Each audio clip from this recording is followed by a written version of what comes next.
Avem nevoie de tractoare, tovarășe, nu de oameni care să zboare. Cu aceste cuvinte au respins comuniștii una dintre invențiile secolului 20, rucsacul zburător realizat de Justin Capră. Aparatul urma să fie apoi brevetat în Statele Unite și folosit de NASA la deplasările astronauților în spațiul cosmic pe distanțe mici.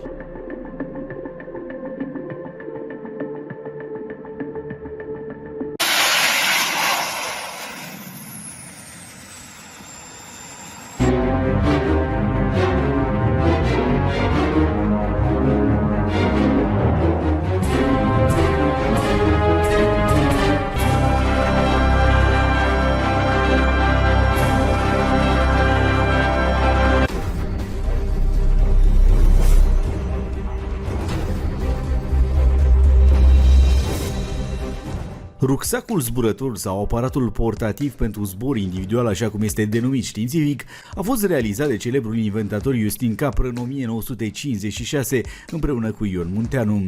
Rucsacul zburător folosea un amestec de alcool și oxigen din care rezulta un jet de gaze care prin evacuare producea o putere îndeajuns de mare încât să ridice și să propulseze un om. În 1958 am reușit să mă ridic după multe experiențe eșuate. M-am ridicat jumătate de metru, 1 metru și am crezut că sunt în ceruri. De frică, pentru că nu m-am așteptat să mă ridic. Oricum, n-a fost o experiență prea reușită. M-am și frib la mână, s-a rupt și un ajutaj, spunea Justin Capră într-un interviu. Extrem de modest, inginerul afirma că rucsacul zburător era o idee banală care se regăsește chiar în Biblie, când Ezechiel vorbește despre un car de foc sau la mandarinii chinezi care se propulsau cu săgeți de foc. Eu n-am venit cu nicio idee nouă, n-am descoperit nici focul, nici roata.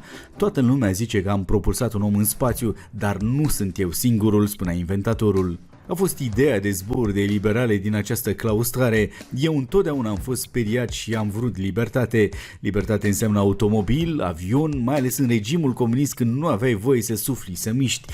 Puteai să miști dacă le cântai în strună și primeai și premii, dar eu nu puteam să fac treaba asta, a mai spus Justin Capră. De-a lungul anilor, Justin Capră a conceput, proiectat și realizat 7 aparate de zbor, 15 motorete și peste 70 de automobile care funcționează cu propulsie neconvențională, primind brevete pentru aproape 40 de invenții și inovații. La fel ca multe dintre invențiile sale, și rucsacul zburător a fost respins de autoritățile comuniste. Avem nevoie de tractoare, tovarășe, nu de oameni să zboare. Asta era, sigur, și m-am simțit și eu jenat. Am reușit să-l fac mai mult personal, cu fel de tinichele, motiv pentru care am avut și accidente, m-am și frib, În ciuda refuzului autorităților, Capră nu s-a descurajat. Cu ajutorul lui Henry Coandă, cu care era bun prieten, inventatorul a realizat un nou concept îmbunătățit care înlocuia combustibilul inițial cu perhidrol. După venirea lui Coandă, cu niște îmbunătățiri, sfătuindu-mă cu domnia sa, am realizat celălalt aparat de zbor. Diferența este că la primul aparat, agentul motor era o combustie între oxigen și alcool, iar al doilea este o disociere chimică a perhidrolului în oxigen atomic și apă, la o temperatură destul de ridicată, așa încât ieșeau aburi supraîncălziți, fără culoare, și făceau cu putință anularea forței gravitaționale. Asta în condițiile în care la prima versiune căldura emanată de combustie atingea aproape 600 de grade Celsius, astfel că acela care poartă rucsacul era obligat să fie îmbrăcat cu un costum de protecție împotriva căldurii excesive emanate de gazele de propulsie. Cu acest nou produs, Justin Capră obține în cele din urmă un brevet de invenție și pentru că autoritățile de la noi nu au fost interesate, a mers la mai multe ambasade, printre care și cea americană. Urmarea demersurilor sale, Justin Capră a fost arestat de securitate și a închetat sub pretextul că ar fi vrut să fugă din țară. Între timp, americanii au înțeles valoarea ideii lui Capră. În 1960, 3 inventatori au vrut să breveteze la rândul lor o invenție despre care Justin Capră avea să declare că seamănă perfect cu a sa, doar culoarea diferea. El a fost încercat și brevetat la 27 iulie 1958 la Băicoi și primul brevet american a fost al lui Wendell Moore de la Bell Corporation. Abia în 2002 se recunoaște oficial că ideea a aparținut românului Justin Capră. Nu este meritul meu, cea lui Dumnezeu, eu nu sunt inventator, Dumnezeu este. Rucsacul zburător a fost invenția mea cea mai în vogă pentru că era spectaculos. Zburai fără avion. Dar eu n-am inventat, eu n-am făcut decât să propulsez un om în spațiu folosind niște elemente deja cunoscute. Rareori am avut câte o idee personală pe care am brevetat-o, cum ar fi efectul pelicular. Nici ăsta nu mi-aparține 100% pentru că m-am influențat din experiențele lui Maxim și Bernoulli, afirma Justin Capră în 2012 într-un interviu pentru Adevărul. Justin Capră nu a fost primul care s-a gândit la un astfel de aparat de zbor. Încă din 1919, inventatorul rus Alexander Fyodorovich Andreev obținea un brevet pentru o invenție similară. Și naziștii în 1942 experimentau un sistem de propulsie reactivă individual numit Himmelsturmer. E posibil ca acesta să fie inspirat eforturi americane ulterioare, cum ar fi proiectul Grasshopper, desfășurat în anii 50.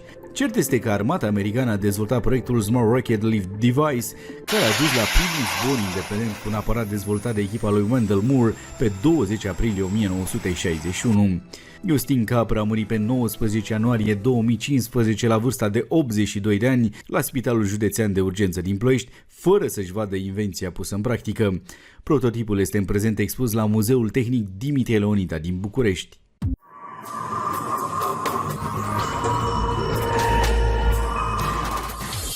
Avionul Quimbaya este un artefact precolumbian care a captivat imaginația arheologilor, istoricilor și pasionaților de artă timp de secole. Acest obiect antic este învăluit în mister și a fost subiectul multor dezbateri și speculații. Potrivit unor experți, obiectul de aur ar fi replica unui model de avion cu reacție vechi de cel puțin 1000 de ani.